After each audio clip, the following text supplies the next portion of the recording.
Foi a partir do momento que começou a gravar.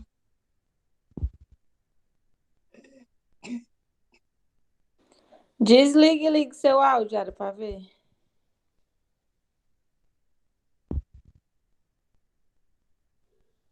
Não, não sei o que foi mesmo.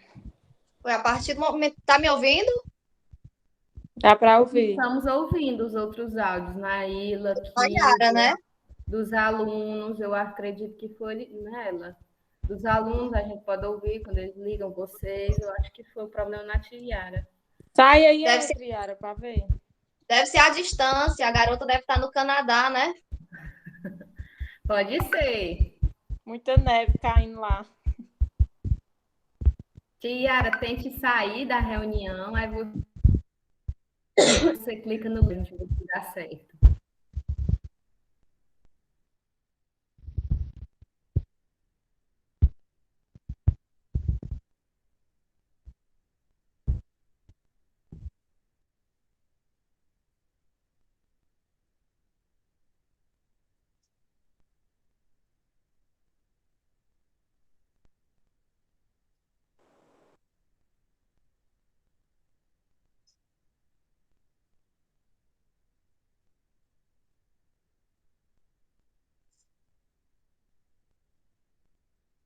Ela entrou, Jéssica, novamente. Ela entrou. Fala aí, Tiara, para a gente ver se escuta. Continua sem som. Acho que a gente vai fazer leitura labial da Yara para a gente não atrasar muito. Vai, Yara. A Yara quer dizer assim, primeiramente, bom dia a todos. Obrigada aos meus alunos do 9º ano. Eu queria agradecer aqui a presença da Naíla pela disponibilidade, a presença de Jéssica, da Kílvia, e vamos dar início. Que essa manhã seja uma manhã de muito aprendizado e obrigada a todos. Participem no chat. Foi isso que a Yara quis dizer, não foi, Yara? Pessoal, então, vamos dar início. Eu faço aí das palavras da Yara as minhas, né? Que essa manhã seja uma manhã de muito aprendizado, porque a gente vai estar trazendo essa temática aí, ó. Enfrentamento à violência sexual contra crianças e adolescentes. E aí será um diálogo de 1 hora, é por isso que eu vou tentar ser bem breve, mas eu preciso da participação de vocês. Então, sintam-se convidados a ter esse diálogo, essa troca, né, através do chat. Né, Jéssica? Do chat ou do chat. Vamos lá. Obrigada. Não. Então, assim, ó, vão escrevendo aí que eu consigo visualizar daqui. Eu me chamo Naíla, sou psicopedagoga, agradeço demais o convite. E vamos lá começar com algumas indagações, né? Por que falar em violência sexual para crianças e adolescentes? Vão escrevendo aí por que essa temática é tão importante, é tão relevante estar trazendo isso para vocês, adolescentes. Estamos lendo aqui várias mensagens, né? Quem puder vá desligando os áudios mesmo, né? A Clara diz, por ser tão comum no cotidiano. O Nicolas diz, acontece muito mais do que parece. E aí vocês já estão afiados, né? Então é exatamente isso, né? Por que falar em violência sexual para crianças e adolescentes? Porque é uma prática recorrente no Brasil. Porque é um assunto que nos afeta bastante, como a Rejane está colocando, né? Muitos adolescentes e crianças sofrem por isso. Então, é uma prática recorrente no nosso país, no nosso estado e, infelizmente, no nosso município. Então, daí essa importância de trazer essa temática. E o outro motivo, né? É preciso conhecer o problema para enfrentá-lo. Quais os impactos da pandemia, sobretudo no contexto da violência sexual? Respondam aí o que é que vocês acham. Com a pandemia, será que esses casos foram maximizados? Será que foram reduzidos? O que é que vocês percebem? Analisando nesse contexto pandêmico, em que as pessoas ficam mais em casas. Vamos ver aqui as respostas.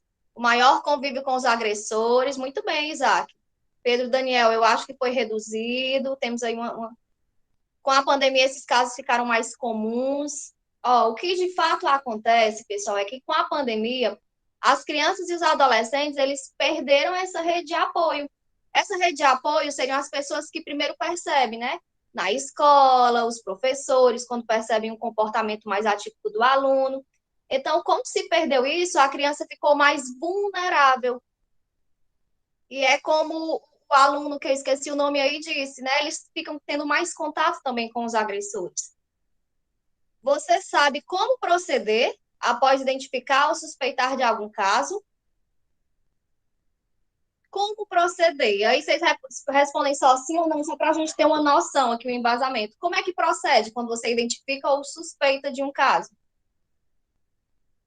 Vamos ver aqui as respostas. Sim, alguns sabem fazer a denúncia. Que maravilha. Maria Letícia disse que sim. Uhum. Ótimo. Então, a maioria da turma aí, né, responde que sim. Emanuel não, mas vai aprender aqui hoje. Pedir ajuda. Ótimo. Vamos para a próxima indagação, né? Por que as vítimas apresentam tanta resistência em denunciar os agressores? E aí vocês podem estar me respondendo com uma palavrinha só. Por que é que existe essa resistência em denunciar? Medo. É a palavra de ordem que vai surgindo aí. Medo, vergonha, exatamente. A vergonha de ser julgada, a vergonha de achar que o outro não vai, que o adulto não vai confiar, insegurança. Ótimo, muito obrigada pela participação. É exatamente isso. A violência sexual contra crianças e adolescentes é uma prática que acontece em todo o Brasil, infelizmente. Embora não se tenha a proporção real do fenômeno, seja pela falta de integração dos órgãos e dificuldade de coleta dos dados, ou até mesmo por muitos casos não serem denunciados. Estima-se que apenas 10% dos casos sejam notificados. Então, percebam aí que por todas essas questões que vocês disseram, por medo, por insegurança, por muitas vezes serem intimidados pelo agressor. Então, por tudo isso, né, 10% dos casos apenas são notificados. E os que são notificados, muitas vezes, quando chega no Ministério Público, não chega no Conselho Tutelar, e é por isso que se tem uma dificuldade em estabelecer esses números em relação à coleta de dados. Mas, de fato, o que é violência sexual? E aí vocês vão descrever com uma palavrinha, quando eu falo em violência sexual, o que é que vem à cabeça de vocês? Abuso, a Regiane colocou, a Maria Clara também, João Pedro. Violação, Luana. Gustavo também falou sobre violação, abuso, violência, crime. Muito bem. Se aproveitar da inocência. A Clara colocou agressão, abuso, crime, irresponsabilidade, estupro. Muito bem. O estupro, né, ele é a maior violência sexual. Ele é considerado tipificado, né, como a violência sexual mais absurda, né? Agressão psicológica, violação. Então, ó, violência sexual é uma violação dos direitos sexuais. Primeiro, a gente precisa ter em mente essa diferença entre o que é sexualidade, né, e o que é o sexo. Vamos fazer essa diferenciação. Vamos pensar assim, ó. Vamos pensar em sexo ou como os nossos órgãos genitais, ou como o ato sexual em si. E quando falar em sexualidade, a gente vai pensar em algo mais abrangente, né? Em algo que faz ser quem eu sou, as minhas sensações. Toda vez que pensar em sexualidade, a gente pode estar pensando nessa busca pelo bem-estar, na busca pelo prazer, essa descoberta das sensações, faz parte da personalidade de cada um, demanda energia, né? É a maneira como nós nos sentimos atraídos. Então, vejam que sexualidade é algo bem mais amplo, né, do que sexo, que seria o ato sexual. Então, quando se fala em violência sexual, essa violação dos direitos sexuais. porque abusa e explora do corpo e da sexualidade. E aí vocês vão lembrar, a sexualidade é algo bem abrangente, faz parte de toda a nossa vida, e todo ser humano tem que desenvolver essa sexualidade, essa busca pelo bem-estar, essa forma de como eu me sinto, de como eu me percebo atraída, de como eu me percebo, né? Seja pela força ou com uma forma de coerção. Ao envolver crianças e adolescentes em atividades sexuais impróprias à sua idade cronológica ou ao seu desenvolvimento físico, psicológico e social. Coerção aí, pessoal, é repressão. A violência sexual, ela pode ocorrer de duas formas, né? Tanto pode ser o abuso sexual ou a exploração sexual. Pode ocorrer tanto no ambiente intrafamiliar, né? Que quando há essa relação entre parentesco, infelizmente, muitas vezes o abusador é um tio, um padrasto, alguém que é casado com a mãe, enteado, ou um primo, né? E também pode acontecer quando não há essa relação de parentesco, que a gente diz que o agressor é extrafamiliar, não faz parte da família. E aí é um vizinho, ou alguém distante, né? Quando não há uma relação de convivência familiar entre agressor e vítima. Então, é por isso que lá no início vocês disseram que é mais comum do que o que a gente percebe, do que o que a gente vê. E é exatamente isso. Às vezes o agressor está ali, dentro de sua casa, e por medo ou por ameaça, a vítima não consegue se verbalizar. Então, o abuso sexual, vou fazer aqui a diferenciação entre abuso sexual e exploração sexual. O abuso sexual é a utilização do corpo de uma criança ou adolescente por um adulto ou adolescente para a prática de qualquer ato de natureza sexual. Então, eu já disse que a forma mais violenta é o estupro, mas vai muito além disso, né? O abuso sexual, ele pode...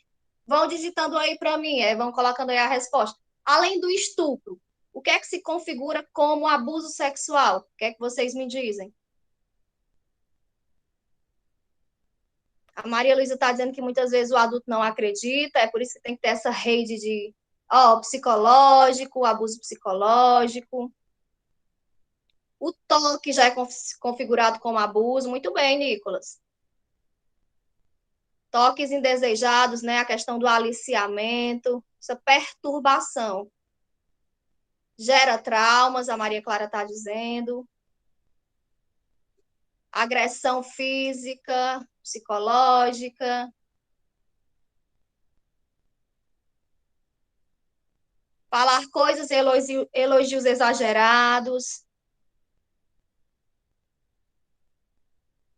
Passar a mão em partes íntimas do corpo, a Maria Eduarda colocou. E é exatamente isso, né? É algo bem amplo, que a gente precisa exatamente estar informado para a gente tentar enfrentar e combater. O Estatuto da Criança e do Adolescente, ele traz essa garantia, né? Essa preservação da criança e do adolescente. Falta de respeito, falar ou fazer coisas que deixou claro que não, assédio, pronto.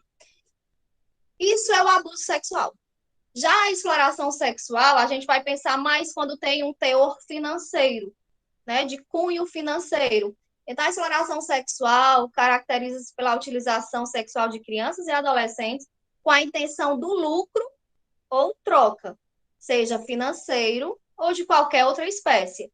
A exploração sexual, ela acontece de 4 formas: em redes de prostituição, pornografia, redes de tráfico e turismo sexual. Pornografia, esses conteúdos pornográficos que são disseminados na internet envolvendo as crianças e os adolescentes, é uma forma de exploração sexual. Redes de tráfico, a gente pensa que é algo muito, muito distante da nossa realidade, mas não é. O turismo sexual, né? Essa facilidade que as crianças e adolescentes têm de entrar e sair em outro país exatamente com essa ideia do turismo sexual, como se fosse um objeto de desejo em servir lá fora, e tudo isso tem um teor de lucro, né? Então, quando tiver esse teor de lucro ou de qualquer outra espécie, a gente pode estar pensando aí em exploração sexual. Agora, a gente vai fazer tipo um quiz aqui, e vocês vão estar respondendo aí como sim ou não. Olha como é bem próximo, né, de nossa realidade. Alguns alunos já conseguem identificar que em algum momento, né, já passaram ou por situações que podiam ter gerado abuso sexual a exploração sexual. Então, vocês vão respondendo aí sim ou não. Vamos aprender a não errar, né? Mitos sobre o tema. Vocês vão respondendo, ó. O que é que vocês pensam aí, ó? Todas as pessoas que abusam de uma criança e de um adolescente é considerado pedófilo? A maioria acha que sim. Quase que unânime, né? Alguém acha que não?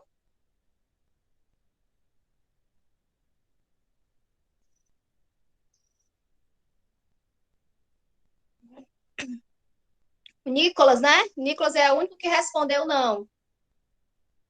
Toda pessoa que abusa de uma criança e adolescente é pedófilo, só eu não lembro, o Nicolas, né, que respondeu não. Então, Nicolas, você foi a exceção. Realmente, ó, nem todas.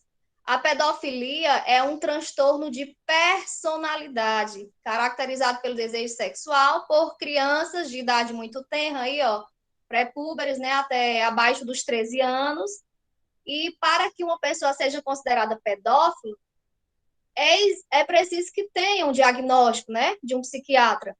Então, muitos casos de abuso e exploração sexual são cometidos por pessoas que não são acometidas por esse transtorno. O que caracteriza o crime não é você ter o transtorno, né? Mas é o ato de abusar ou explorar sexualmente de uma criança ou um adolescente. Então, existem muitas pessoas fazem por maldade, a Maria Eduarda colocou. Então, aí, ó, essa daqui foi muito boa. A maioria dos alunos responderam que sim, que todo mundo que abusa de uma criança é considerado pedófilo. E aí a gente já desmistifica isso. Hoje aqui vocês aprenderam que não, que pedofilia é um transtorno de personalidade, que nem todos que acometem essa atrocidade é um pedófilo, como disseram aí, tem outras pessoas que por outras questões fazem isso, mas que o crime não é em si a pedofilia. O crime é o ato de abusar ou explorar sexualmente. Só o fato de ser pedófilo, né? Pedofilia é um transtorno. Pedofilia você tem que ter um diagnóstico dado por um psiquiatra. Então, o crime é o ato de abusar. Então, parabéns para quem respondeu não. Vamos para a segunda pergunta. Quem comete abuso sexual tem sempre o mesmo perfil?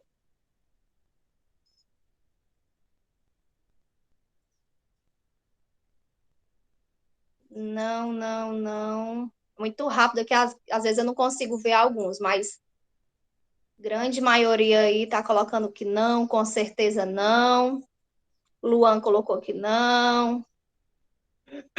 Alguém acha o contrário? Estou gostando da participação de vocês. Pronto, o João Paulo acha que sim, né? Que quem comete abuso sexual tem sempre o mesmo perfil. Eu acho que a maioria tem o mesmo perfil, sim. Ó, as ideias aí já estão um pouco divididas. Vamos ver a resposta. Quem comete abuso sexual tem sempre o mesmo perfil? Passa longe disso. Os autores de crimes sexuais, eles têm perfis muito, muito distintos. É por isso que alguns conseguem se disfarçar tão bem na sociedade, né? É quando acontece, mas fulano não é capaz disso. É quando a gente realmente passa a duvidar da criança e do adolescente por achar que aquele abusador, ele tem um perfil tão bonzinho diante da sociedade que seria impossível dele acometer essa atrocidade, né? Mas fulano não é capaz disso, né? Mas aí a gente já aprendeu hoje, ó, que eles têm perfis muito, muito diferentes. Terceira pergunta. Adolescentes que sabem o que estão fazendo não são vítimas de exploração sexual? Adolescentes, falta um S aí. que sabem o que estão fazendo. Eles não são vítimas de exploração sexual. Vamos ver as respostas. Tá dividido. Alguns dizem que são vítimas, outros dizem que depende, são vítimas. São sim porque são menor de idade, a Regiane colocou. Continuam sendo vítimas, a Clara colocou. Vamos lá. E a resposta é sim. A legislação brasileira, ela prevê que crianças e adolescentes são indivíduos em condições peculiares de desenvolvimento, sendo, portanto, vítimas em qualquer situação de abuso ou exploração. O autor da agressão tem que ter a responsabilidade pela violência, né? Então, são crianças e adolescentes estão em desenvolvimento.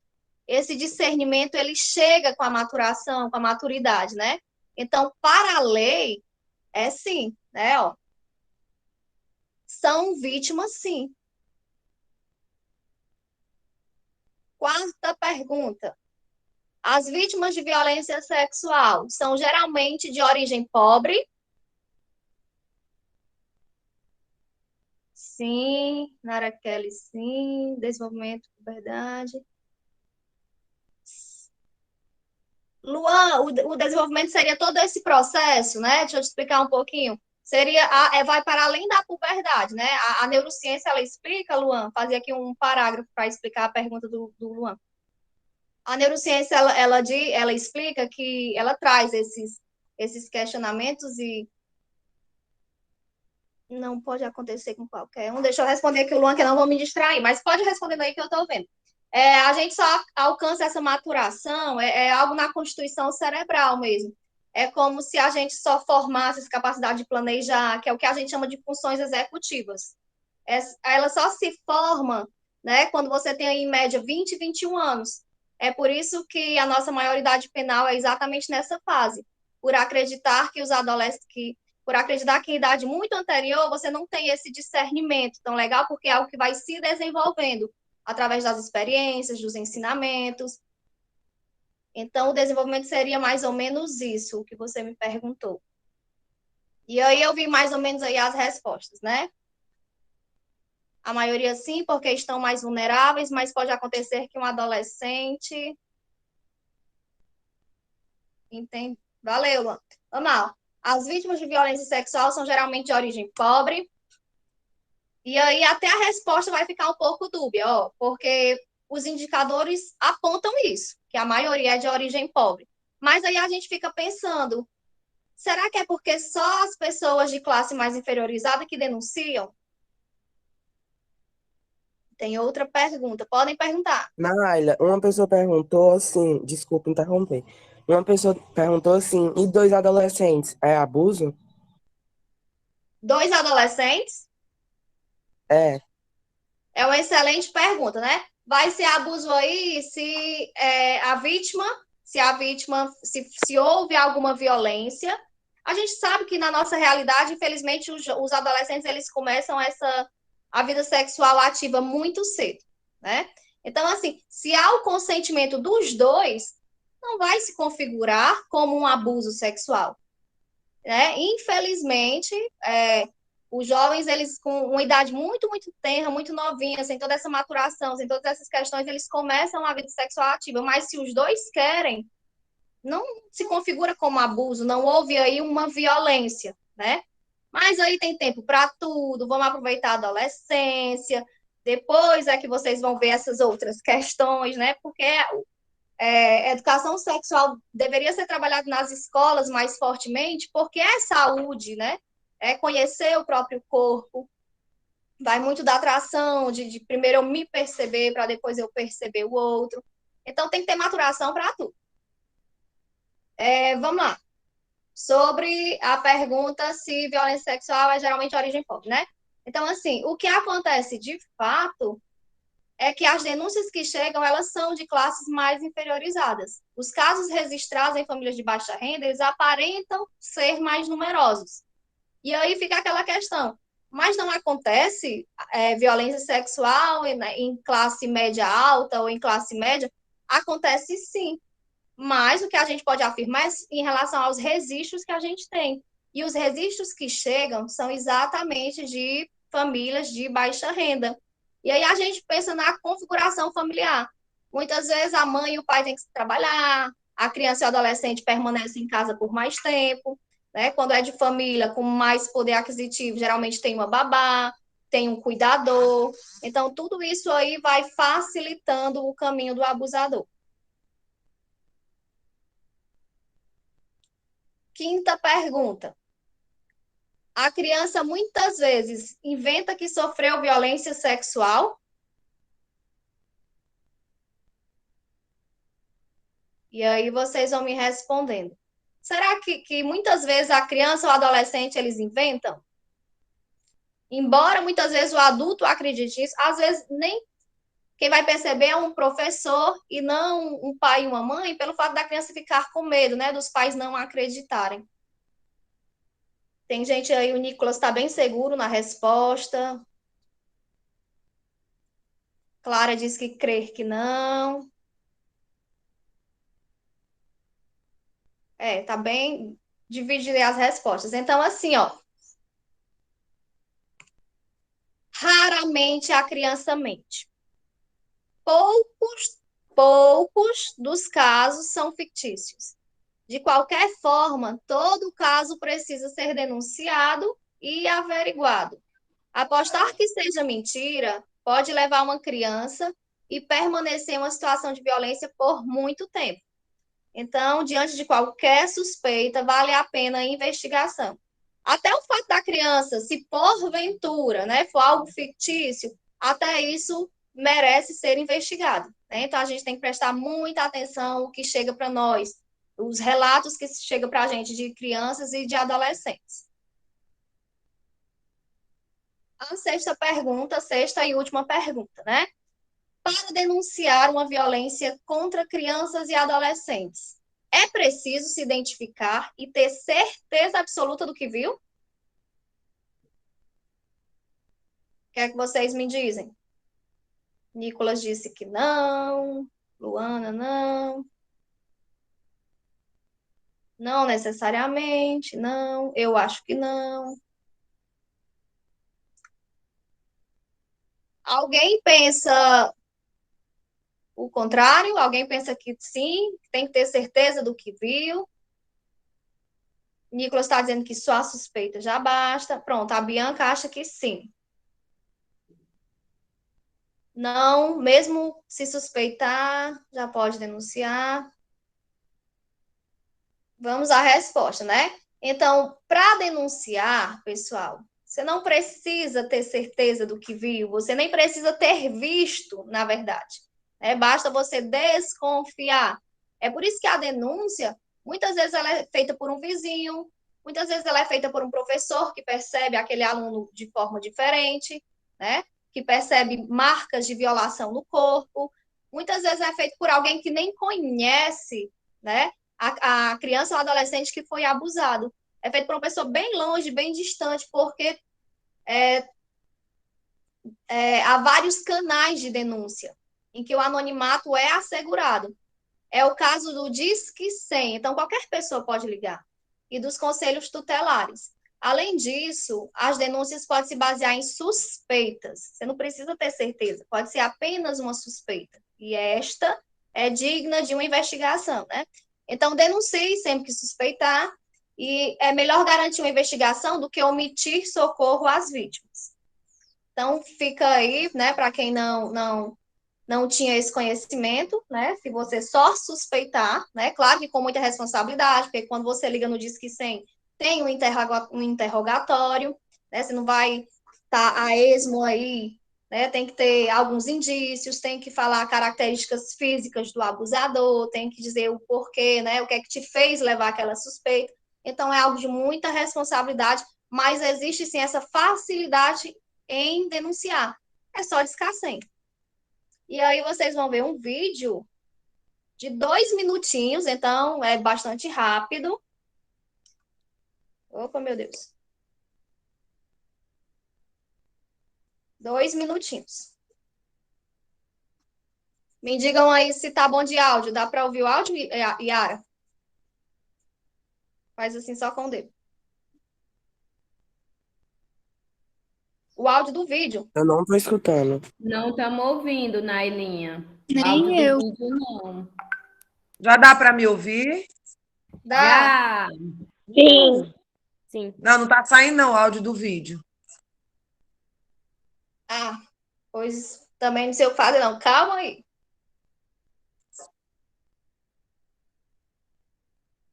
Ontem, quando eu testei, dava. Acho que tem que desligar o seu microfone. Naíla, você está apresentando o computador, né? É. Acho que você tinha desligado o som do computador antes. Oi.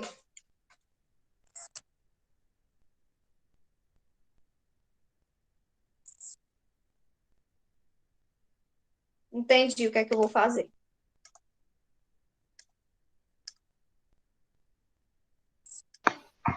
Eu acho que é isso.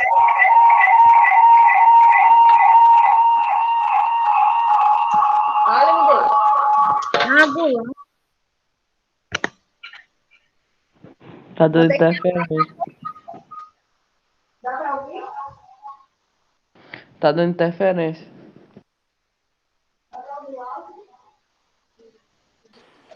Dá.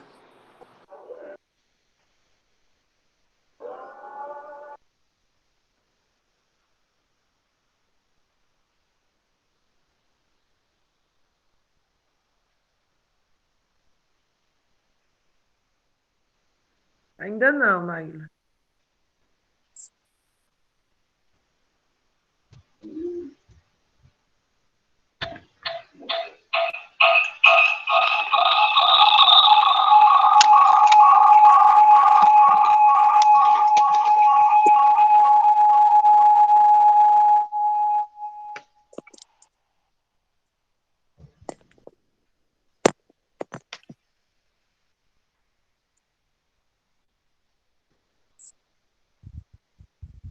Dá pra ouvir, não, né?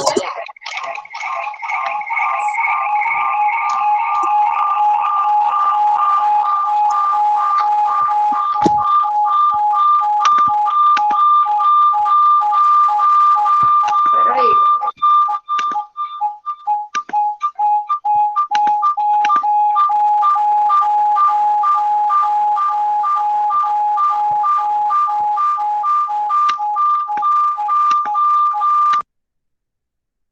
Ô, rebuliço grande. Esse vídeo, a Yara vai colocar no... Eu posso postar para eles, Naila, no grupo. E aí eu conto o que se passa no vídeo. Fica melhor. Interessante que quando eu treinei deu super certo. E agora o negócio não tá funcionando. Mas vamos lá, é assim mesmo. Ai, meu Deus, meu celular tá... Pronto, aí eu vou mostrar para vocês. Quer que eu fui mexer aqui na gambiarra, Yara? Agora não segura o celular. E o bom é que é gravando, hein, Jéssica? Pra onde é que vai isso, hein? Postar no canal do YouTube. Tem que ter um... Meu Deus. Quem sabe faz ao vivo, minha filha. Assim mesmo, já dizia o Faustão. Sim, vamos lá. Nem queria mostrar esse vídeo mesmo, mas eu vou contar para você o que acontece no vídeo. O vídeo que vocês vão ver depois, né? Ele vai explicar exatamente o porquê da data, 18 de maio, né? O dia 18 de maio é o Dia Nacional de Combate ao Abuso e à Exploração Sexual de Crianças e Adolescentes. E esse dia foi escolhido exatamente para homenagear. Quem é que lembra o nome da menina do vídeo? Eu não me lembro. Não lembro, né? Olha, ó, analisando aí a percepção de vocês, que o nome passou enorme, né? Pronto, o que é que aconteceu no dia 18? Segura o celular. É Vitória. É não, Vitória é o local, né? Vitória no Espírito Santo. Ó, neste dia, né, 18 de maio, lá no ano de 1973, uma menina capixaba, né, que nasceu em Vitória, no Espírito Santo, ela foi sequestrada, espancada, drogada, estuprada e assassinada numa orgia imensurável. Seu corpo apareceu 6 dias depois, desfigurado por ácido. Os agressores jamais foram punidos. O movimento em defesa dos direitos de crianças e adolescentes, após uma forte mobilização, conquistou a aprovação da Lei Federal 9.970 de 2000, que instituiu o 18 de maio como o Dia Nacional de Combate ao Abuso e Exploração Sexual contra Criança e Adolescente, com o objetivo de mobilizar a sociedade brasileira e convocá-la para o engajamento pelos direitos de crianças e adolescentes e na luta pelo fim da violência sexual. Portanto, esse é um dia em que toda a população do Brasil deve se manifestar contra a violência sexual cometida contra crianças e adolescentes. Então, esse caso foi um caso que repercutiu muito por tamanha violência, né? Essa adolescente, Araceli, essa criança, né, Araceli, ela estava vindo da escola quando conhecidos dela colocaram dentro de um carro dizendo que ia dar carona, e aí a menina sumiu, desapareceu.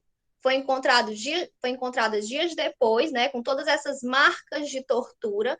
O corpo dela foi encontrado abandonado num terreno próximo a um hospital, e os abusadores, né, os criminosos, eles são de família de classe alta. Então, eles nunca pagaram por isso, eles nunca responderam pelo crime. Na época, as pessoas que se envolviam no caso, elas eram mortas, inclusive o delegado, e eu acho que mais 13 vítimas, né? Dentre elas, as testemunhas. Então, assim, é um caso que ficou na impunidade. Não aconteceu o fato deles serem de famílias poderosas, né? De famílias que tinham... Os agressores, eu acho que são vivos, porque esse caso está com 40 anos, Luan. Eu até esqueci de pesquisar, porque foi em 1973, quem é bom de matemática aí me responde, está com 40 e poucos anos, né? E na época os agressores tinham em média 20, 30 anos, então hoje eles estariam com 70, 80 por aí, né? Se não me falha aqui a matemática. Mas vale a pena dar uma pesquisada se os dois, né, são próximo viagem. Se os dois são vivos ainda. Então, assim, a Yara vai passar o videozinho para vocês, né? Um vídeo bem significativo e bem impactante diante dessa temática. O que é que isso pode gerar numa criança e no adolescente, né? Ao longo de toda a vida, ao longo do seu desenvolvimento, e vai permeando aí pela fase adulta, né? Porque são traumas que ficam registrados aqui em nossa cabeça, no hipocampo, que é onde ficam as memórias, na amígdala cerebral, que é onde fica fortemente esses traumas da infância. Então, é algo muito, muito difícil de tirar esse registro da memória, né, de quem passou por essa violência. Então, as consequências que ficam, elas são muito drásticas e ficam, na maioria das vezes, por toda a vida, né? São sequelas de problema físico geradas pela violência sexual, dificuldade de ligação afetiva e amorosa, dificuldade até em manter uma vida sexual saudável, dependência, em alguns casos, leva a essa dependência de substâncias lícitas e ilícitas. E aí, pessoal, é necessário saber, né, já foi dito aqui, como é que denuncia. Tanto pode ir no Conselho Tutelar, como o Disque 100, como em delegacias especializadas, mas aí vale a pena a gente focar aqui como é que funciona, olha aqui a hora, 8h20, né? Como é que funciona em nosso município. O nosso município, você pode estar fazendo a denúncia, caso perceba, né, no Disque 100, e aí tem todo um processo. Depois da denúncia, esses dados, essa denúncia, ela vai para os órgãos de responsabilização. Depois parte para os órgãos de fiscalização, a polícia vai investigar, né? E aí pode estar registrando no Conselho Tutelar, que é para ser de sigilo. Já pensou? A vítima ter que contar a mesma história em todas essas instituições que eu acabei de falar, né? Então, existe uma ideia para minimizar esse dano na vítima, fazer com que, se conversou com a vítima, ela revelou o que de fato aconteceu, preserva esse assunto para ela não ter que contar e rememorar e reviver 10, 15 vezes, e aí só nas autoridades competentes, né? É para ser algo de muito para a preservação da vítima, então tem que ter muita responsabilidade, né? Para essa história não. Infelizmente, a gente mora num município pequeno e quando acontece um caso desse, todo mundo já está sabendo. E aí, como a gente tem que ter empatia e pensar como é que fica essa vítima, como é que fica essa criança, esse adolescente, que sabe que uma comunidade inteira sabe que ele sofreu violência, violência sexual, abuso sexual, exploração sexual. Então, a gente tem que ter mais essa noção de como preservar, né? É um assunto que precisa, sim, de muita responsabilidade, mas que os nossos órgãos também precisam ter mais discrição, né? Então, assim, vai para o Conselho Tutelar e aí precisa fazer corpo de delito ou não. O Conselho Tutelar é responsável por fazer todo o acompanhamento e gerenciamento dessa família depois, e da criança, do adolescente, né? Se eles vão precisar de uma rede de apoio, porque, como já foi dito aqui, mexe muito com a questão emocional, com o psicológico e com toda a estrutura da família, né? Então, assim, a rede de apoio seria o CREAS ou o CRAS. O CREAS é o Centro de Referência Especializado da Assistência Social e o CRAS é o Centro de Referência da Assistência Social. O CREAS é quando a violência em si ela já aconteceu, já está instaurada.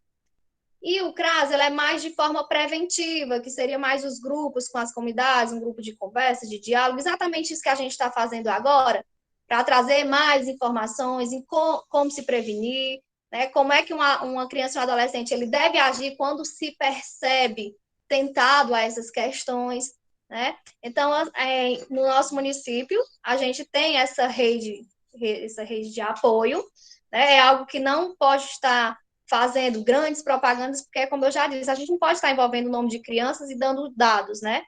Mas a gente tem esse suporte. O que de fato acontece é que muitas vezes a denúncia nem chega. Quando se percebe em algumas comunidades, simplesmente a família sai daquele local com medo de. Alguns acreditam, não vai dar em nada, eu vou ser ameaçado, né? Ainda tem a questão das ameaças. E, de fato, o que acontece é isso. Mas denunciar é preciso. Vocês já aprenderam nessa manhã que qualquer pessoa pode denunciar. A gente tem que estabelecer um contato de confiança com os adultos, né? Se eu não posso contar essa história para minha mãe porque eu tenho medo dela não confiar em mim, mas vocês têm aí, né? Tem professores, todo mundo tem um adulto de confiança. Então, procurem pessoas que vocês acreditam, né? Pessoas da confiança de vocês que vão ter empatia e entender o que de fato está acontecendo. E aí são 8h23, 24, né? A gente não pode estar se alongando mais, mas a gente abre um espacinho para perguntas ou para vocês falarem o que acharam da temática e ficarem à vontade. Então, esses 6 minutos restantes são de vocês.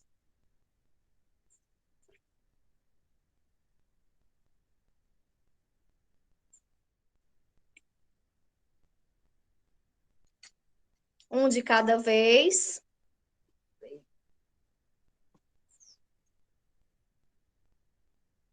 A Jéssica aí se prontificando, né, que como escola, né, e como professora, está disposta a ajudar sempre. Não necessariamente seria um caso de Naíla, vocês. Se vocês percebem algo na comunidade em que vivenciam, eu acho que já vale a pena, né? O seu nome vai ser, você terá o seu nome preservado. Oi, Yara. eu quero agradecer, né? Os meninos, se quiserem fazer alguma pergunta, como você falou, o espaço está aberto. Mas quero agradecer a sua participação, um excelente momento que nos enriqueceu muito em relação a esse assunto, que não pode ser deixado para trás, né? Toda hora a gente tem que estar assim, chamando atenção para esse tipo de assunto, porque a nossa vida, a nossa proteção, nós precisamos está garantindo os nossos jovens de que eles podem se sentir seguros na sociedade que a gente vive. Então, uma pessoa assim com a sua experiência é de fundamental importância nesse momento, né? Assim, eu quero agradecer demais o espaço também que a escola nos fornece, né? O apoio, tá aí a Jesquinha, a Kílvia e as demais que não estão porque não puderam, mas esse apoio e agradecer também os meninos que participaram muito bem. Naíla, muitíssimo obrigada, viu? Você como profissional, como pessoa, eu sou suspeita. E como profissional, também muito excelente. Obrigada. Eu que agradeço, Yara. É como eu disse, sempre que precisar, né, a gente tenta aí, né? A gente vai tentando levar o pouco que a gente sabe e estuda, um pouco de informação.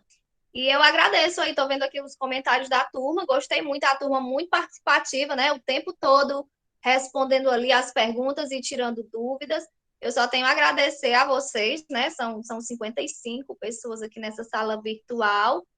E é isso, né? Aqui o objetivo era exatamente esse, tá levando um pouquinho de informação, porque são questões que a gente fica com dúvidas, né? É um tema muito, muito abrangente que ainda não é muito falado, mas que precisa ser abordado porque é algo presente em nossa sociedade, infelizmente. A gente sempre tem que colocar esse infelizmente, né?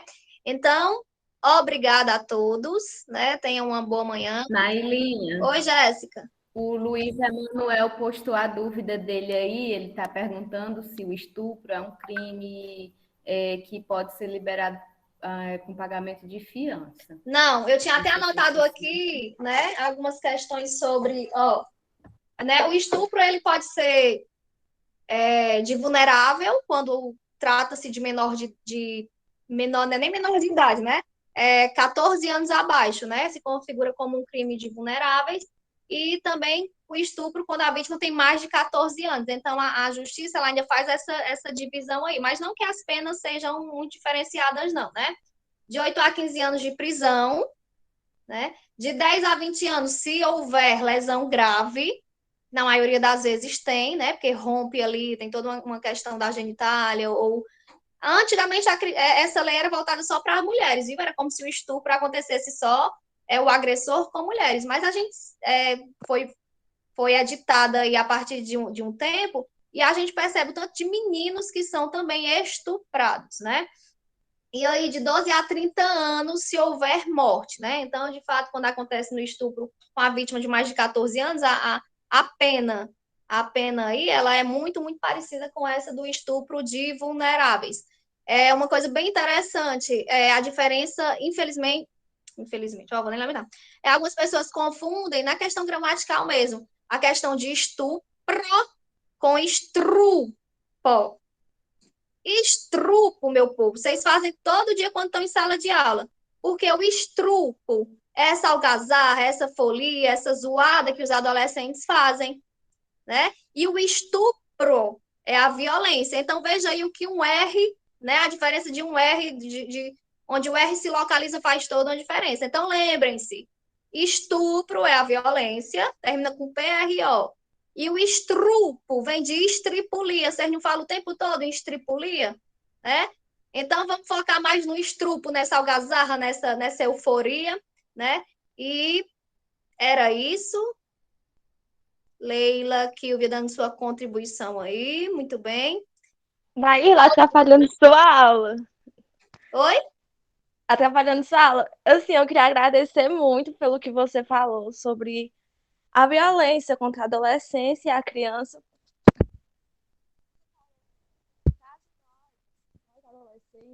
Se nós tem que ter consciência se a gente vê,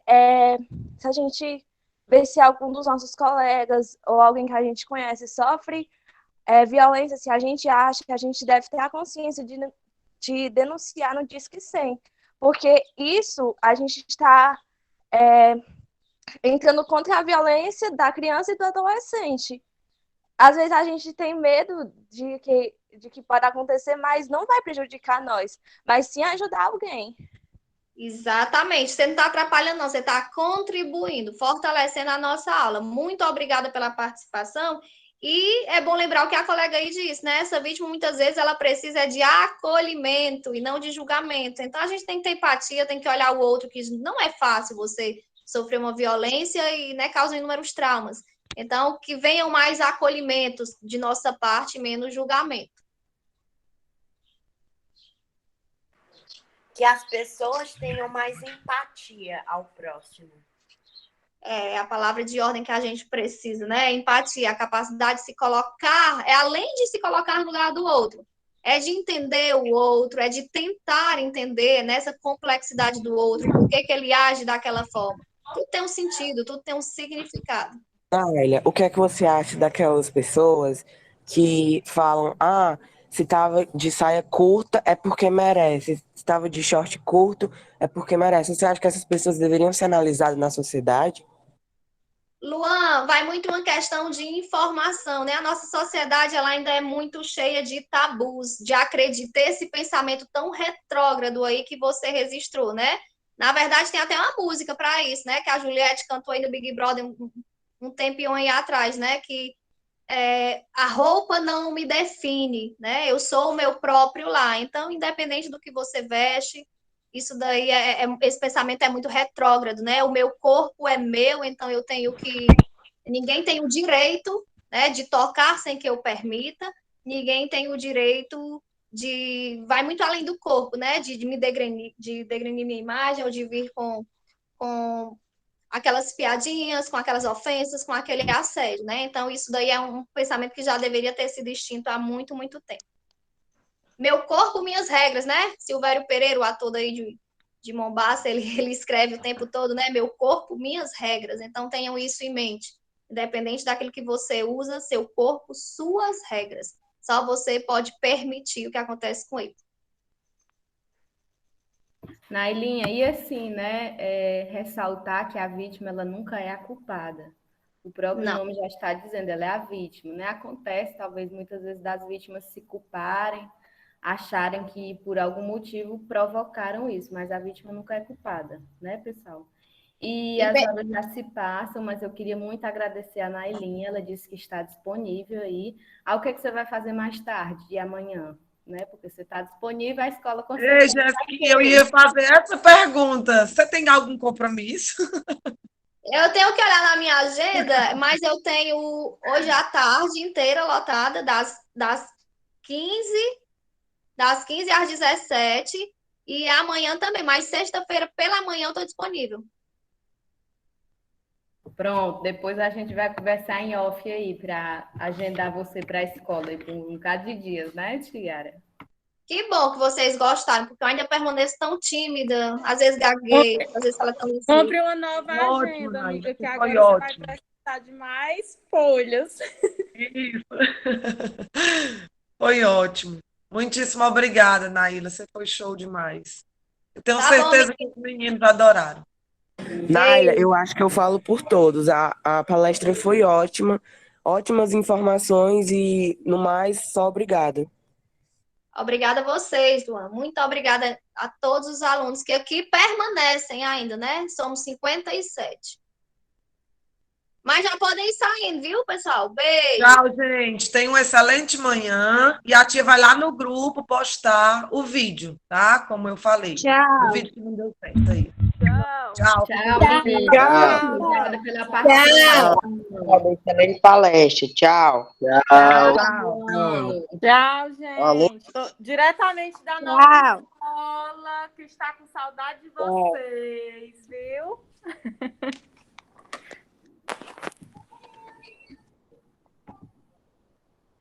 Eu nem queria mostrar o vídeo mesmo.